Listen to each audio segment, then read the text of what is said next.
Good afternoon, and welcome to Broadband Breakfast Live Online for Wednesday, January 12th, 2023. You know, the danger is never saying 2022 in the first week because everyone remembers it, right? They remember to say Happy New Year, but then the next couple of weeks are always a little tricky because you're sort of ready to default to 20. No, we're in a new year, 2023. So very excited to welcome you back to Broadband Breakfast Live Online. This is our weekly show, freely available to all who wish to attend. You can watch on Zoom, as many of you are doing, but you can also watch on Twitter, Facebook, YouTube, LinkedIn. We're available on all of these platforms, and we should be able to accommodate questions on multiple platforms, but Zoom tends to be the preferred one for our questions. There's a lot to say, a lot going on right now. I'm going to take a few minutes up top to go over a couple things, but we have a great panel in store for you. Just stand by and we'll get to them. And of course, what are we talking about today? Today, we are talking about our favorite topic, broadband mapping and data.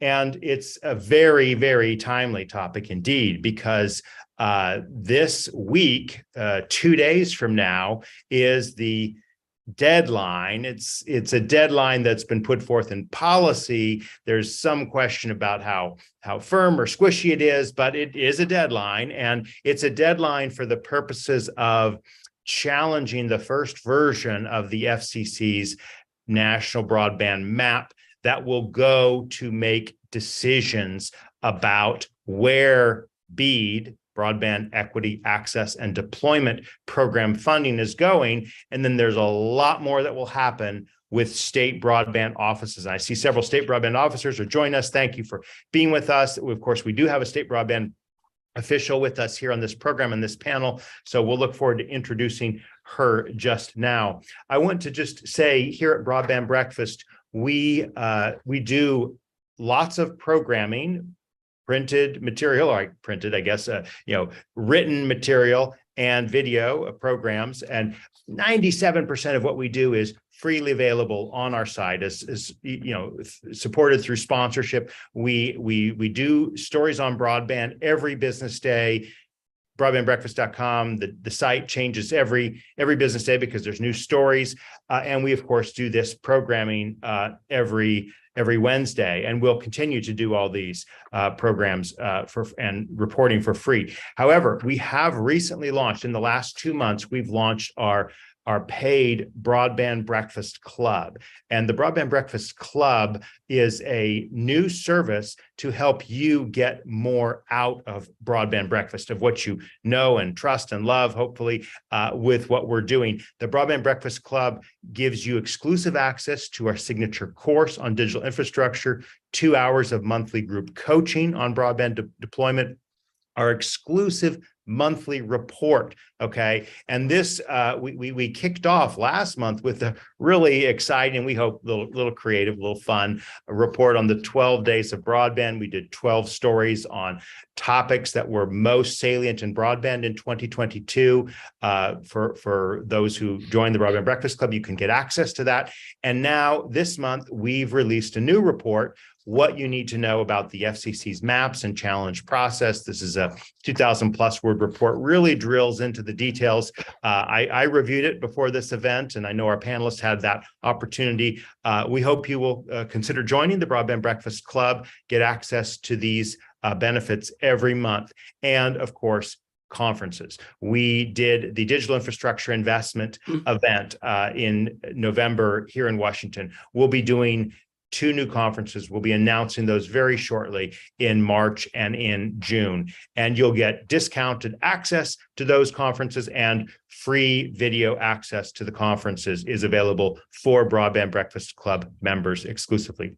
So again, please, if you've got questions about the Broadband Breakfast Club or about our free programming, just email me, okay? drew@breakfast.media. I'll pop that in the chat in a little bit. And speaking of sponsored content and sponsors, we definitely want to give a shout out to them. We could not do this free programming every week, week in, week out, without the support of our sponsors. They include Utopia Fiber, Broadband.money, Google Fiber, Broadband Now, Lightbox, Wireless Infrastructure Association, Geo Partners, LLC, Ookla, Michael Baker International, Pinpoint Capital Advisors, Bitstream Communications, Positron Access, the California Emerging Technology Fund, and broadbandtoolkit.com. We actually have one of our sponsors with us on the panel. We're very excited to welcome him, as I will just now. Finally, I want to say one quick final last word on what we cover at Broadband Breakfast. We are laser focused on broadband infrastructure, on making sure that broadband infrastructure gets used and deployed, and also on the impacts on other people through big tech and social media. These are the things we cover. We believe we do as good a job, if not better job, than anyone. And the reason I mention this is because broadband mapping has really been central to following and understanding the rollout of federal broadband programs like the Infrastructure Investment and Jobs Act. And so while this deadline, quote unquote, will come and go, there's definitely a lot more to come on the broadband mapping front. And so I don't want you to think that there's not more to say and do and think about after we finish with the deadline here. So I'm going to go ahead and just change our view a little bit here. If you are not part of our panel, let me just request that you turn your video off so that we only have those who are panelists on the screen. Okay, great. Well, with that, very excited to welcome three panelists who will be with us for the remainder of the hour. They are Jay Randolph Leaning, Jay Randolph Leaning, or Randy as he goes by, and he's told me I can call him Randy. He just likes to have the Jay Randolph listed, and we're so excited to have Randy back with us. Randy runs broadbandtoolkit.com, and Broadband Toolkit really has, as he'll show you just now, a lot of powerful and important tools that help unpack the geospatial analysis.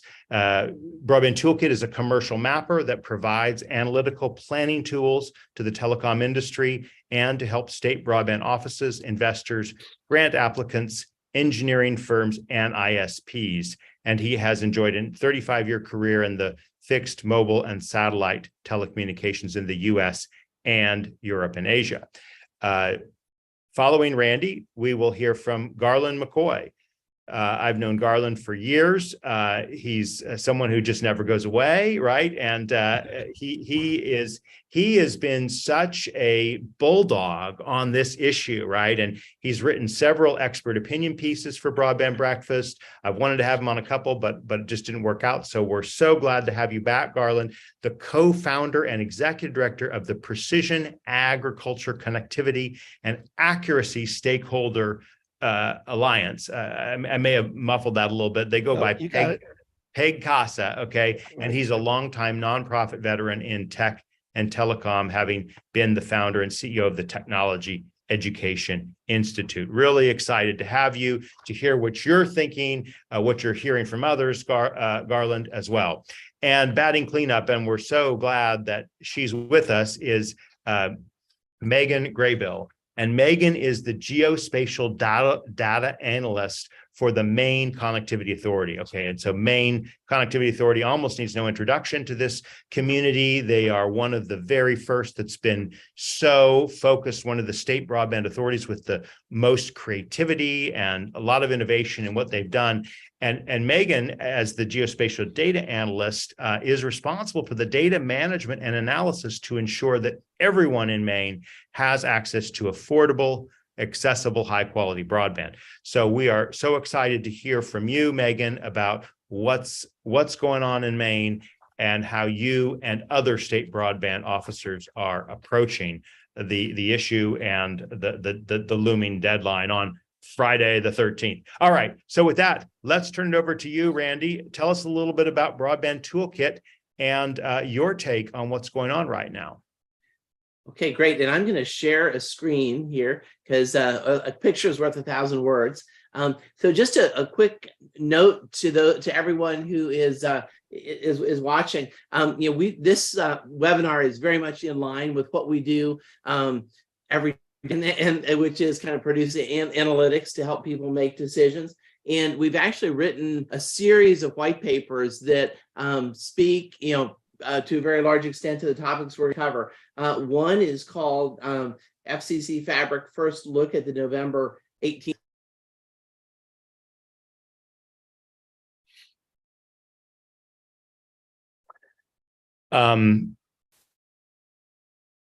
Randy, you've gone on mute, Randy. We can still see you, Randy. Okay, very good. How is that?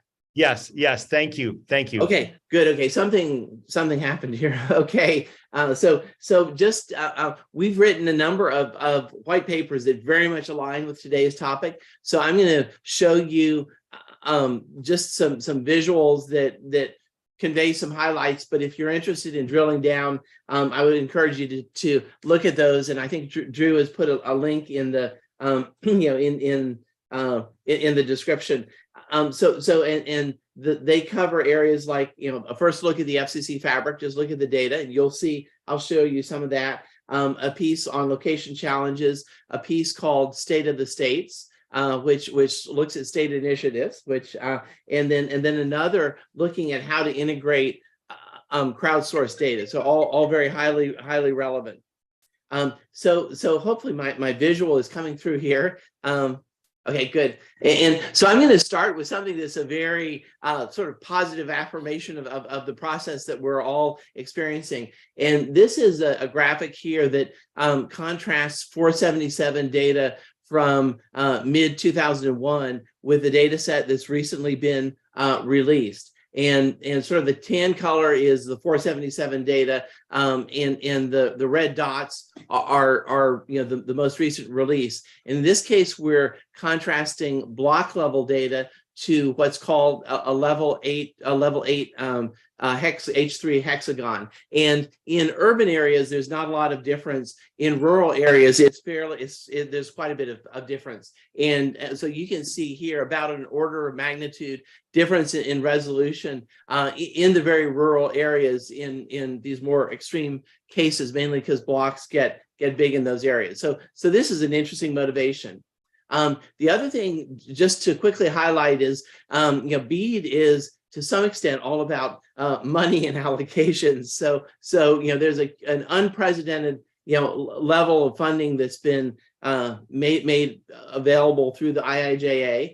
And even though we don't know the exact numbers yet, it's helpful sometimes to do a pro forma and figure out where they're likely to land. So we've done that based on publicly available information, and it's in the white paper and shown here, and of course can jump out as a pie chart in other forms. So I would encourage you to do that. This is now just a quick deep dive in some of the data sets that are available. Each of these dots is actually a hexagon, and it represents an area with 25/3 coverage. And of course, you can set the threshold at whatever you want. And here we have North Carolina, South Carolina, and some adjoining states. If you drill down, this is actually the same data, although in full disclosure, it's been recolored a little bit. And it's here we're showing fiber in red, cable in orange, DSL in blue, and licensed wireless in sort of olive. And noteworthy here is that you've got a bunch of areas that are colored, and then you have other polygons with numbers in them that are not colored. And the ones that are uncolored have locations, but they're not served at the specified threshold. So this is we've sort of ended up visualizing it this way, which I think is hopefully helpful for many, and you can turn various layers on and off. Another similar view. This is the eastern edge of Puerto Rico, and this is sort of interesting because you've got polygons that are falling off into the ocean. You also have a very common dynamic of areas by the coast that are heavily populated and covered, other areas that are are populated but not covered at the specified threshold, and then mountain areas where there's literally no population. And so that's interesting in the data. Now, this is something that is a sort of an unexpected data set. And this is actually looking at RSRP, which is an engineering metric of coverage. And this is for, the 5G networks covering a portion in Utah. And you might think, wait, this is a webinar on fixed. Why are we talking about RSRP? And the reason is this gives rise to a 5G coverage footprint, which you can see here at different speeds. And it also gives some insight as to why licensed terrestrial players are putting into the system coverage at pretty robust levels. Like here, this is fully qualifying coverage at 100 down, 20 up. That the wireless industry is collectively claiming. And so I think this sequence is an interesting example because it's something that you can glean only after you download all the data and really slice it and dice it. You would never in your wildest dreams imagine these relationships just looking at the online map. And then this is something here where we've also taken data that's available both in census blocks and also in hexagons and other sort of numerical data sets, and we've joined it all together and done a lot of geospatial math. And this actually gives a picture of where there are locations, and so we've come up with the methodology. If someone is in an area that's not green, then basically CostQuest and the FCC believe they don't exist, because it's outside of the area where all locations are shown. So what's interesting here is if you can find a location there and present it as a challenge, it should be a very strong challenge. So we're encouraging clients with large data sets, and they could be crowdsourced data, it could be state level address databases, and we have a lot of these exist in the public domain and or other points. We will run them through a geospatial cloud and then end up with usually 0.5% to maybe 1.5% of locations that emerge. And so sort of the questions on my mind are, is a perfect fabric necessary? Okay, and what is the value of perfection versus public availability of the data set? Are state-specific grids valuable? And some states are putting out their own grids. And should the FCC and the NTIA rush to allocate funds, or should they allow more time for feedback? Wonderful, and thank you for sticking to the time there, Randy. Let's now turn to Garland. We're going to give you another 5 to 7 minutes. Please, the floor is yours, Garland. Thank you. We're a Picasa. We started about 4 years ago with the last Farm Bill, 2018. Which had a provision in there for the Precision Ag Task Force.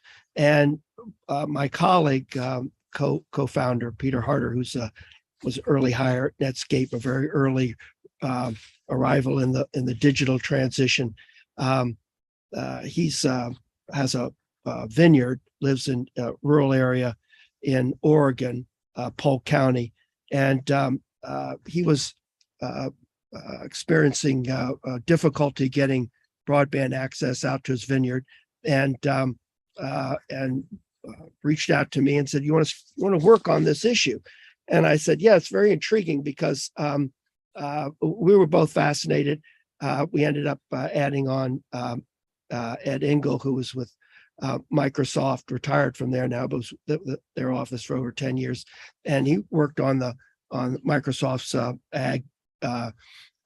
agriculture software issues and also their white spaces issues. And we all came together because we had an interest in precision ag. We thought this was a really good thing to promote. It was going to be good for the farmer, good for the consumer, and good for the environment.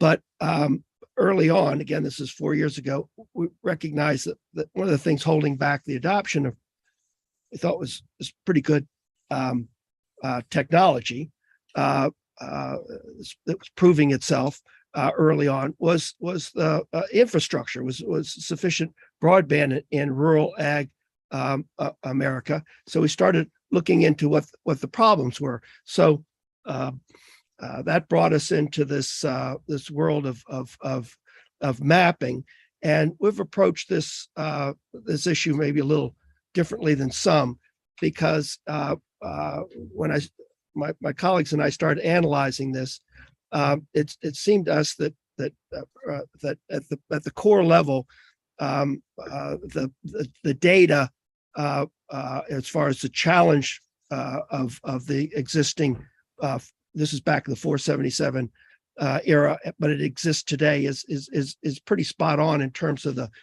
what I would refer to as the ping tests. Even the network engineers at M Labs and Ookla would validate the fact that you need certain protocols and a certain level of due diligence in order to get the kind of quality testing that you need to get past the challenge, and particularly if you wanted to take that data into court.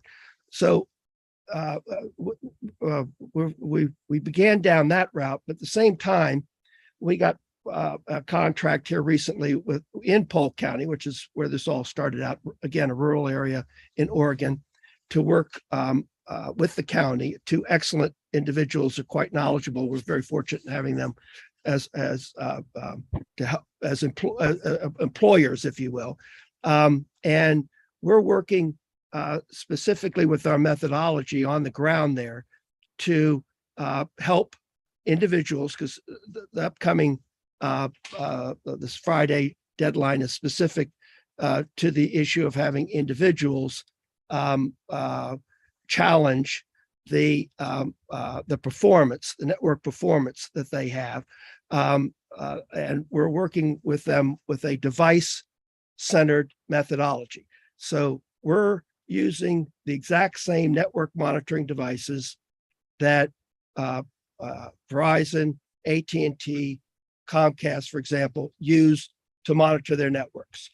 We're Ethernet connecting those to the modems of the premium customers. And this goes to the issue of one of the key phrases in this whole issue, which is available service. There are two key issues. The phrase is available service.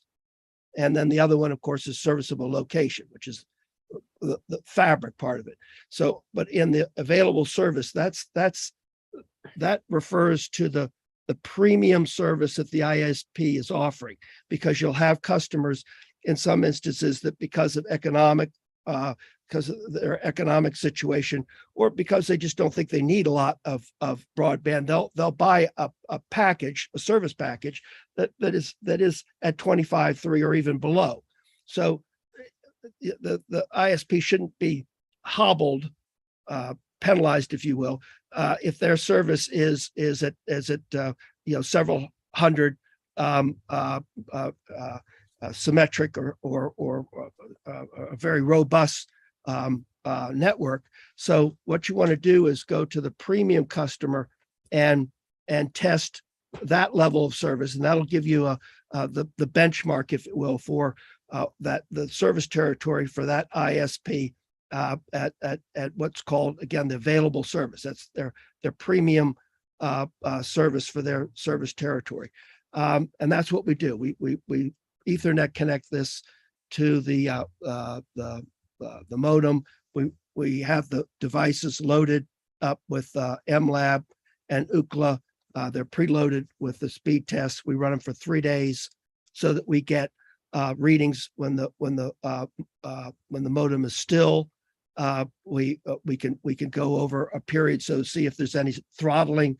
So we go to the issue of quality of service to see if the service actually is during the weekday, because of congestion, that the service provider has to throttle down the service. We capture that.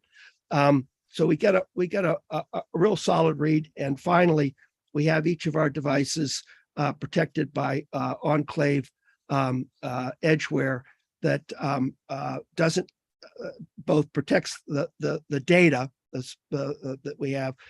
In addition to that, we need to we have that data secured in case the client, if it will, the county or the state wants to take the evidence, if you will, to court. So it's protected. And then finally, we use this particular cybersecurity edgeware because it doesn't add any latency to the test. So we have it in a situation where all the individual, again, being the premium customer of the ISP, has to do is plug it in to the power and plug it in with Ethernet into their modem and just leave it for 3 days. Right. The machine just continuously does testing. So we do that on the performance part. And we're helping them And Garland, actually file. Let's just Sure. wrap it up. We'll come back to this Real in the quick. Q&A, but All right, but then we're also helping with the fabric issue with the county because they have the license for the fabric map. We're also again looking to with the opportunity which would come after this Friday on the crowdsourcing and the bulk, and then kind of helping at both that level and then helping the county to really drill in on their map, because there's two battles. There's the battle with the FCC map and this new methodology, but the second battle is the rural ag parts of a state versus the urban suburban parts of the state. Right. And we're helping them so that when the money does come to the state, there's going to be a battle because the big ISP players are going to want that money to go into the exurbs, if you will. Interesting. And we're going to want to try to pull it down because we believe that we need to get money. We need to get this access out to the rural ag community where the need is greatest, and make that case through our work. All right. So those are the two areas that we're working on. Well, thank you. And let's go right into Megan. Tell us a little bit about the Maine Connectivity Authority and how you're wrestling with these issues at this moment in time. Yeah, sure. I'm going to just share my screen so they can take a look at our website, and I'll get to some talking points on it in a minute. But Maine Connectivity Authority was created in 2021 as a quasi-government entity following on the work done by Connect Maine. Right now, we're in the process of designing and implementing a comprehensive plan that will help the state meet its long-term connectivity needs. This includes providing critical education and training so that we have a workforce that's able to install, work with, and then utilize the connections. And our ultimate goal is to connect everyone in Maine with affordable, reliable, and world-class internet. So how does data and mapping fit into this? Well, that is 100% my focus for the Maine Connectivity Authority. I came to the group having only tangential relationship to broadband. I worked for a community development organization, the Island Institute here in Maine, which was also a big cheerleader for universal broadband. But my work there wasn't focused on broadband. And so I've been entering into this world and learning some of the specifics as I go, but bringing my geospatial background with me. So data and mapping is critical to what we are trying to achieve because it helps to facilitate the aggregation, visualization, and convergence of all of these different data sets and mapping layers. And that then results in an understanding of internet service providers, networks, the different types of technology that are offered, and then potential locations that need to be connected. So this is a map that we created showing the current state of connectivity in Maine. Obviously, we were limited by some of the different license agreements with CostQuest and the FCC. We would love to show. Can you zoom in a little bit more too, Megan? Sure. More on the, yeah, there we go. Exactly. Thank you. Yep. So this is at census block level because we can't go any finer grained to be able to show. But we do have a tab over here so that you can also go and just look at the FCC map if you prefer to look at it in that style instead. And then we just have some metrics that kind of calculate based on the extent of your zoom to help people understand what they're looking at in their different areas. And so this is just one example of a data set that we use to make data-driven decisions. It helps us prioritize our funding, which is our next map, where we should be giving out money, who we should be connecting based on technology that already exists there or doesn't exist there. Specifically right now, as we alluded to earlier, we are very much focused on the different challenge processes that are going on with the FCC. The location challenge, as everyone knows, has passed for the BEAD allocation funding. Although after we get through Friday, we'll be looking again at that for the next part of the BEAD process, which is the state challenge process, and getting our location fabric as accurate as possible for that next phase.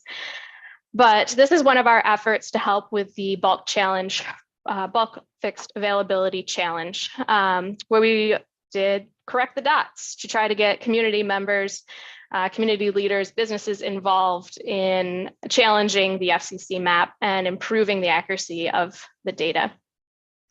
In Maine, we have huge support from a lot of our citizens and people who are super interested in participating in making broadband mapping more accurate. And this is because of a lot of the work that was, the foundation that was laid by different agencies through the past decade of bringing broadband and its necessity to the forefront of people's mind. So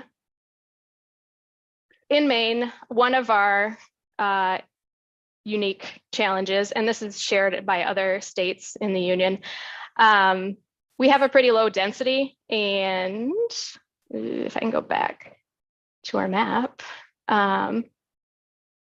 you can see that it's very dark out here. We call this the North Woods. People live there, but there aren't a lot of people there. And so this map is also based on population density in order, because otherwise this would all show up as red, as unserved, because there isn't actually any connection out there. So the other facet of our challenge process has been more technical and focused on using geospatial analysis to try to understand what is accurate in the submission to the FCC by the different internet service providers in Maine.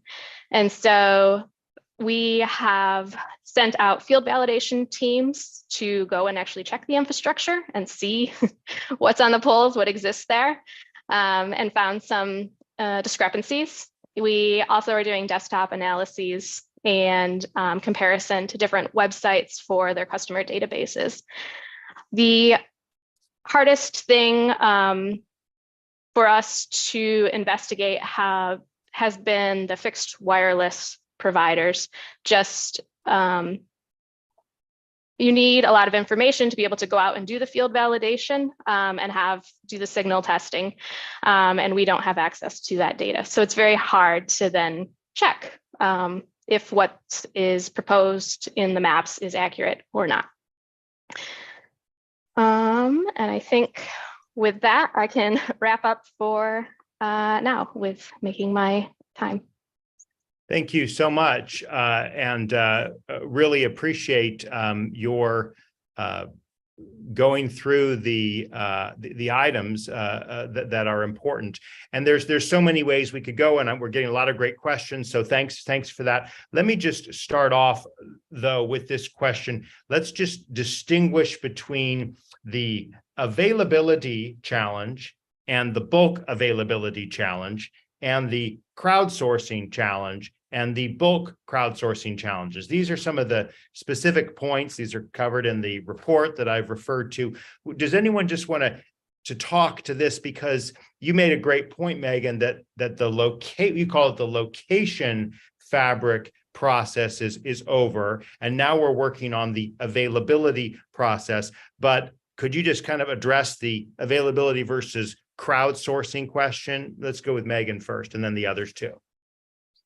Yeah, sure. So fixed availability challenges can be filed either as an individual. So as a citizen, I can go to the FCC map. I can see what providers have claimed service at my location, and then I can challenge by each individual provider if I cannot actually get service from a provider who claims to provide service at my house. Then the bulk availability challenge is what the main connectivity authority is engaged in. And so we are conducting these different spatial analyses to collect location IDs based on the fabric and availability filings, and then challenge individual providers at each location.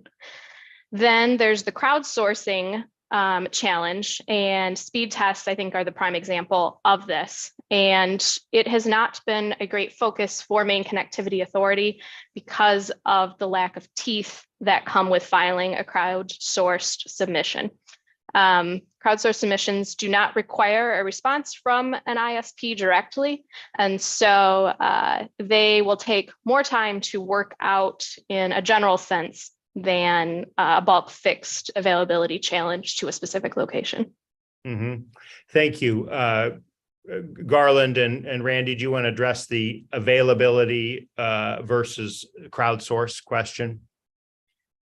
Yeah, I can say just a couple things. One is, we have a lot of interest from customers on using crowdsourced data, basically in presenting some sort of application for funding. If you can demonstrate that the median level of performance is way less than what submitted data implies, that can be a strong argument. Although I think, as Megan said, not necessarily for the current BEAD process, but so that's one thing. The other area, which is almost a question more than anything else, is we have a tool where we can find locations that are off the grid. So they represent both a location challenge and an availability challenge, because if the FCC doesn't know they exist, then there's probably not cable or dark fiber going to that location. So that's sort of a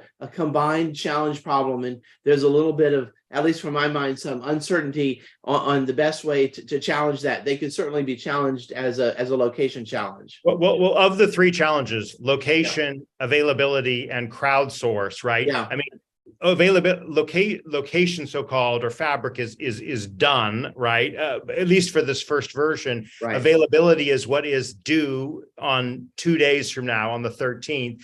And the fundamental problem is that crowdsourcing is not really being incorporated, right? I mean, there's a whole bunch of parameters around it, but the FCC is basically not going to take crowdsourced answers. Is that fair, Randy, Garland, Megan? Yeah, it's whether it's fair or not. The issue is that almost all of with the exception of CalSpeed, and I don't know how that, it'd be interesting to see how that's going to play out.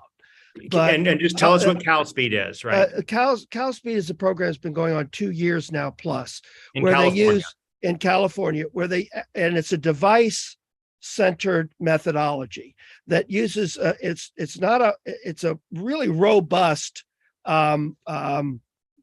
device. It's not a Raspberry Pi. It's a quite expensive device that they've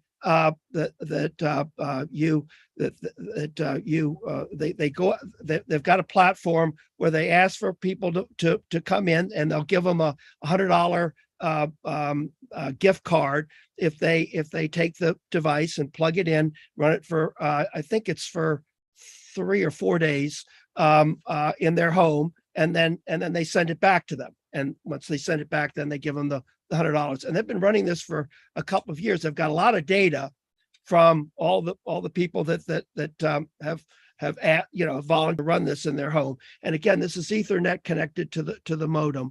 Now, what I don't know about this, and I've tried quite a bit, is whether or not in the selection process they're targeting the premium customers of the ISPs, because that's an incredibly important part of this. Outside of, if they are doing that, they're going to clean up. Everybody else is going to have their basically every other state's going to have their data challenged and thrown out. There's going to be none of this very beautiful maps and great colors and all that. So that's all gone. The ISPs will challenge that, throw it all out, and rightly so, quite frankly. And again, the September 15th, and I wrote it. One of my pieces was on the September 15th FCC document that specifically addressed the challenge process for bulk and crowdsourced data, which gives the ISP the right to challenge the bulk and crowdsourced data from their territories and their service territory, which they will do. And they will, and the problem is they'll look at the data and they'll say, okay, can you tell me of this bulk data, this crowdsource, did it come from a premium customer? Was it launched on a wireless device, or was that device tethered to the modem? What device was used? Was it a Raspberry Pi type device, or was it a industry standard device? Blah blah blah. And the bottom line is they'll kick it all out. Right. Sorry. Let's keep our responses brief. We got a lot of comments for you, and I almost feel like I want to hear from the two dogs that were behind Megan there. But Megan, do you want to add anything to this discussion about location, availability, and crowdsource, and the different types of challenges here? The location challenges, even though they don't count for BEAD allocation at this point, are still going to be super important, and so we would encourage individuals and others to continue challenging the location. All right. Chris Green Hutchins asks, we are hearing reports that the broadband data collection challenge for individual consumers is confusing. We're hearing reports, of course it's confusing. In particular, some residents are discouraged by the presence of satellite coverage and the availability listing for their location, even though that's not included in the allocations for BEAD. And the requirements to challenge each provider claiming service location seem and are overwhelming, right? So let's just talk about this challenge for consumers, this mess of a challenge. And like, what did we have to say about this? Like, how can this be fixed as we move from the FCC's data process to state broadband authorities and what they're going to do? So Megan, I'm looking to you. What are you going to do? How can you take crowdsourced challenge data and use that in your decisions about funding, as well as improvements in your map, Megan?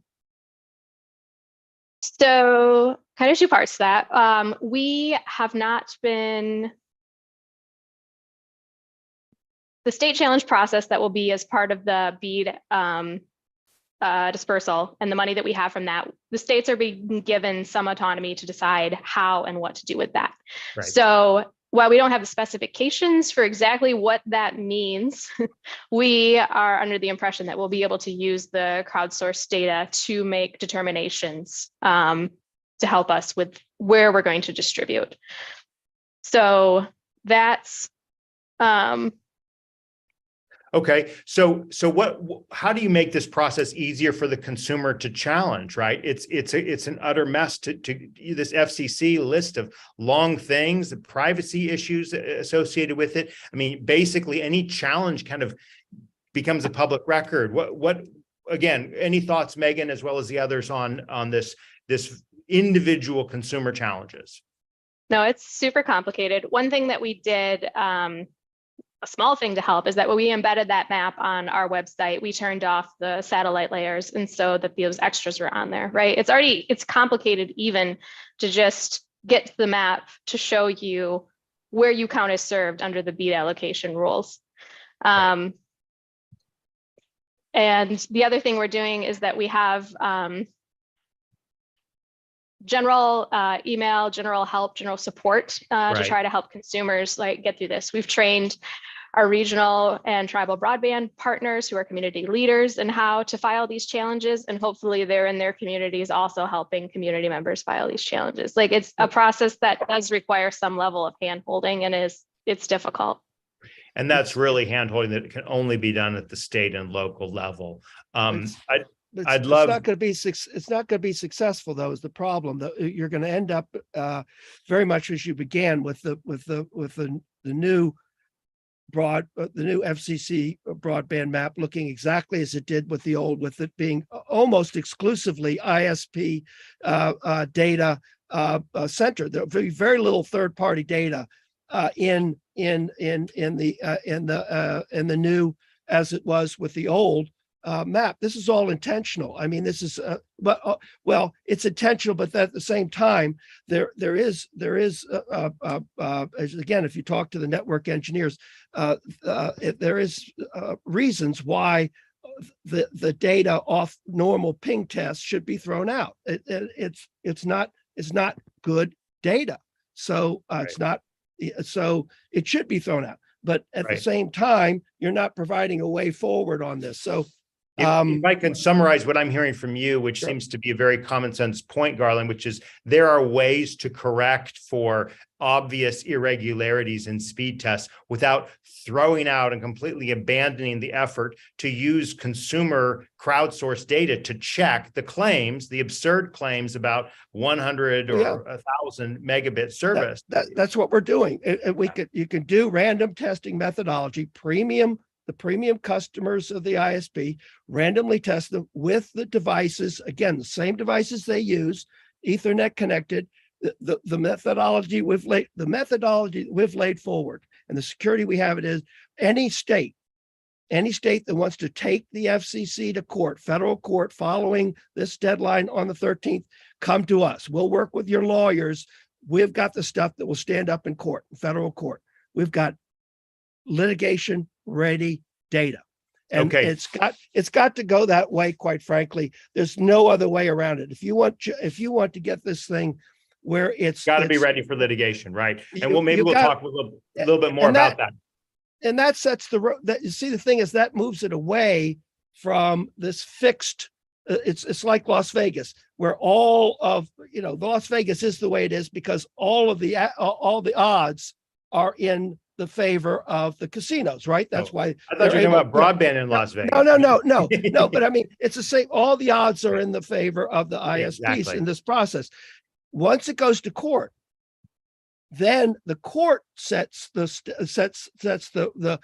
terms of the road going forward.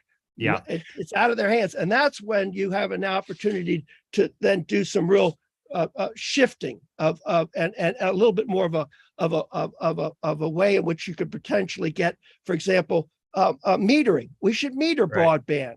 It should for the protection. It's like you meter natural gas, you meter your electricity.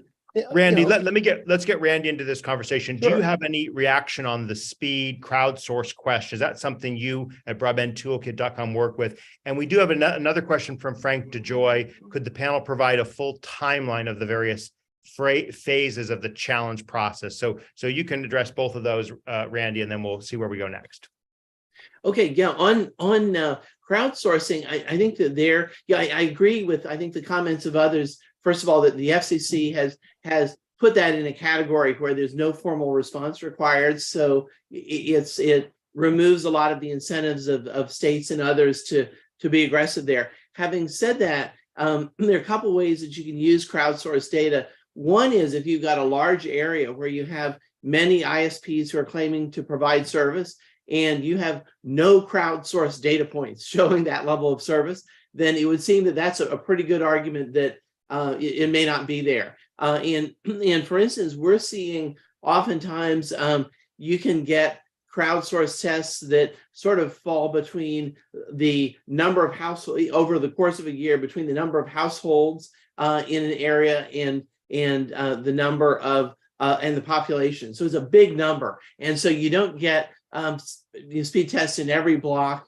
but you know, there's a lot of data there, and so we've talked to some of those issues in our white paper. So I think even though there's it's been given categorized as a second-class citizen in terms of the FCC response, it's still a very powerful tool. There's so many questions coming in, and we'll try to sort of take some of the points, including references that are being made, and put them on the page so people will have access to this after the event who are not on the Zoom call. But we have a question here from Brian Allensby. You know, it's basically, actually, it's a reference he's suggesting to boil down some of the frequently asked questions. But let's come back to Frank's question about phases of the challenge process. Does anyone want to chime in on what to look for after the January 13th, before the filings get done, or at least the first of the awards the NTIA will be announcing late June? Does anyone have a comment on that briefly? Megan, what's the timeline from Maine's perspective? What do you do next once we get the first version of the allocation funds from the NTIA? Sorry, I thought we were talking about the in between the challenge process and that, like, the next steps in the challenge process. No, sorry, I didn't mean to. Yeah, I don't mean to. Let's talk about now. Yeah. Okay. So after January 13th, Friday, the FCC has indicated that there is still time to continue challenging availability challenges, that those are accepted on a rolling basis, and that the January 13th deadline is just about making sure that the full 60 days for an ISP to respond, and then 60 days for the negotiation between the challenger and the ISP, and then the adjudication process has time to play out if the ISP doesn't accept the challenged data point. So that's ongoing and gives states and others time to still get more challenges in without the guarantee that they will be resolved like they will be if we get them in by Friday. Mm-hmm. So then the next thing that we are looking towards will be the final filing by the ISPs on March 31st, I think it's due.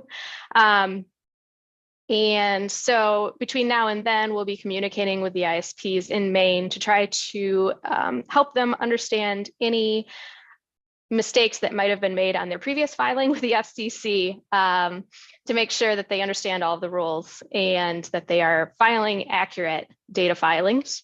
Once that's in, then there's a short amount of processing time and the map will be pushed out again. It was alluded to in the last NTIA FCC office hours that there would be a small opportunity to challenge the availability on that map based on what the providers have put out, but there's no guarantee, obviously, that it would be resolved in time.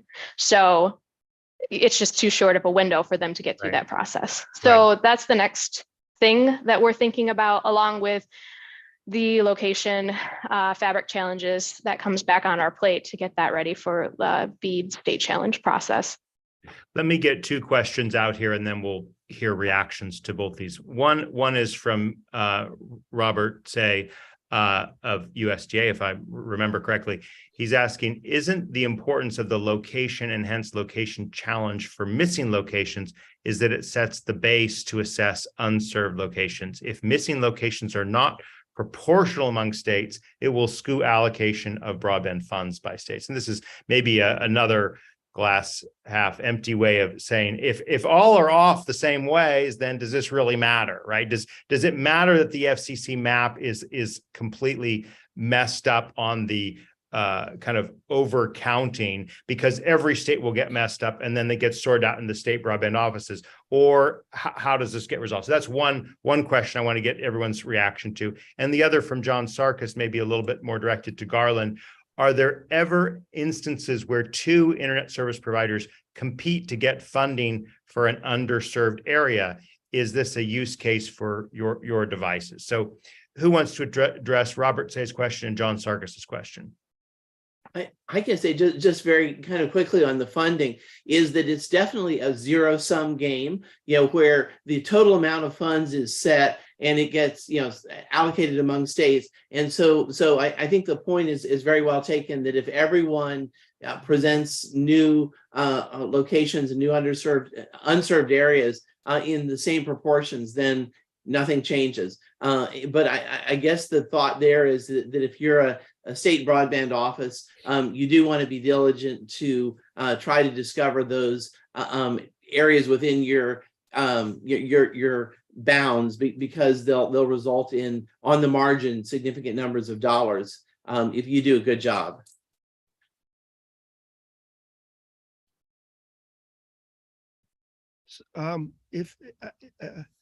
If I could, I come back to there are two, as I see it, two big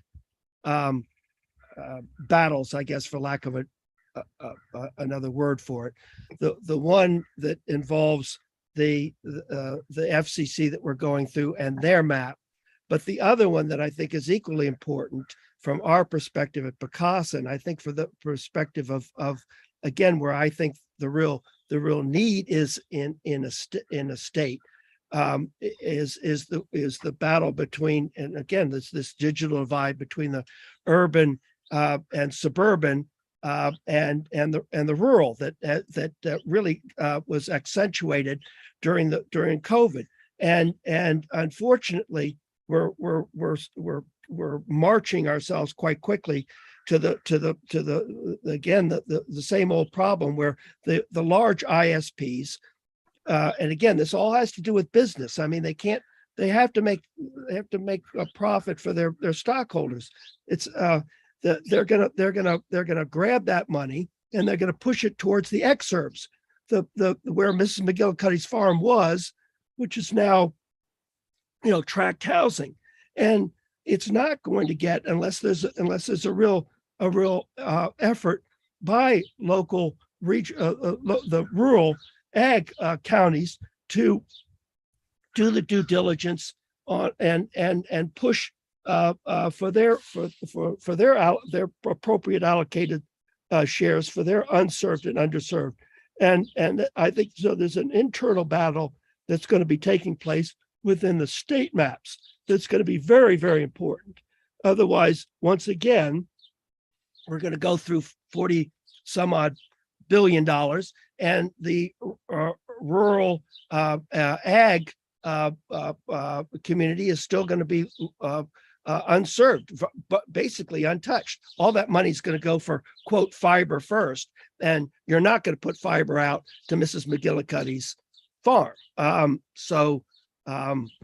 Or you will, but that's going to be, there'll be very little left for that when the big guys get finished with. It also is a battle between the big ISPs and the smaller ones that you'll find prevalent out again in rural regions of the country.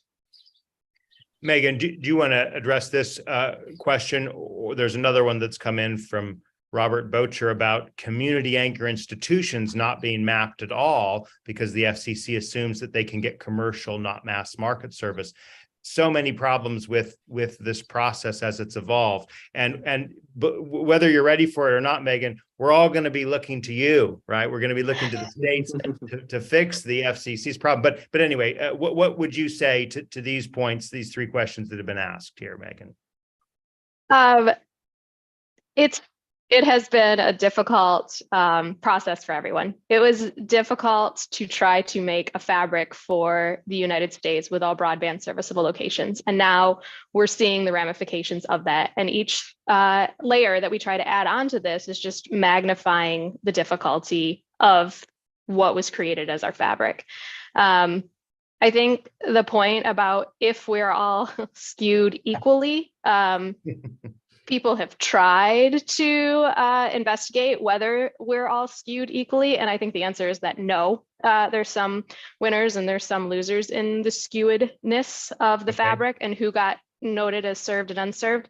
The other thing is that the states who were able to get challenges in before the October 31st deadline, they have changed the map for themselves more than anybody who didn't get a location challenge in, because all of the states that submitted challenges focused on unserved locations for getting challenges in. They didn't go across their entire state and look for any place that there could have been a missing location, right? They went for the places where they were going to get more money. So if you were that state, you, in the zero-sum game, have already put yourself ahead, right? And what other states besides Maine were able to do that? Maine did not submit any location challenges. So, but New York, I think, publicized that they got theirs in. Vermont, I think, got some in. Yeah. Yep. I'm not sure who else, but there was a handful. Colorado The as well, I believe. FCC, Colorado. Okay. We asked the FCC that on one question, and they were not ready to share the answer to who got them in and who didn't. Well, there's so much we could continue to talk about. This is we've had probably a dozen, if not more, Broadband Breakfast Live online sessions on broadband mapping. I'm not sure if we'll have another dozen in the next few years, but we might.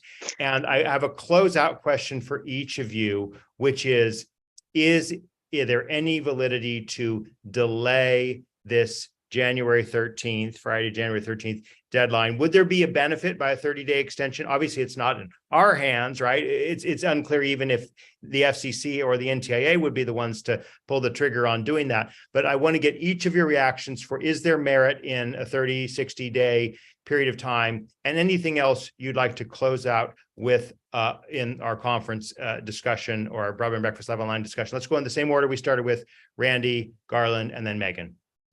Yeah, I think there is, just in this sense that really November 18th was the first date when the public had a view of all of this stuff, and it's really complicated. It's probably 20 times the 477 data in terms of volume, and so there's a certain amount of time required to process the data and start drawing conclusions. And I think the January 13th deadline is really tight for that. Yeah. Garland, do you want to add anything on lawsuit possibilities? Yeah, actually, obviously, I hope that state will do it. I don't think extending the deadline is going to make any difference whatsoever. I think this thing's been choreographed from the beginning, and we're pretty certain about how it's going to end. I would also, though, very quickly on the anchor institutions. That's one of the things I knew when we got on the ground with working with a county or a state and really dug in there, we'd find some interesting areas to work. And there is a real keen interest, for example, in Polk County by the officials to set up our devices and meter, get some readings on the municipal buildings, schools, libraries, even the sewage treatment facility, because obviously they're paying the money. They like to know if they're getting the right service for the money. So it's better data. It has to be device driven. That's what I'd leave you all with. They're not going to accept the ping testing data.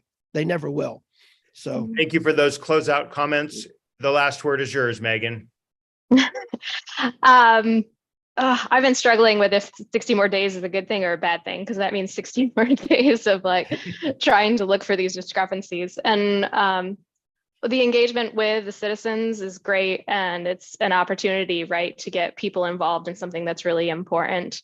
So for that reason, yes, but it just prolongs the scrambling among everyone for the challenge process. And I really think it came down to location challenges were kind of where the battle was won. Right. Well, thank you for these thoughts. Obviously, we're in the midst of it, so sometimes it's not as clear as looking backwards. That will have to be our last word for today. Don't miss our discussion next Wednesday on welcoming the Chinese New Year, navigating a high-tech Cold War. On behalf of our three great panelists, Randy Leaning, Garland McCoy, and Megan Graybill, I'm Drew Clark with Broadband Breakfast. See you next Wednesday. Take care, everybody. great. Thanks, Drew. Thanks.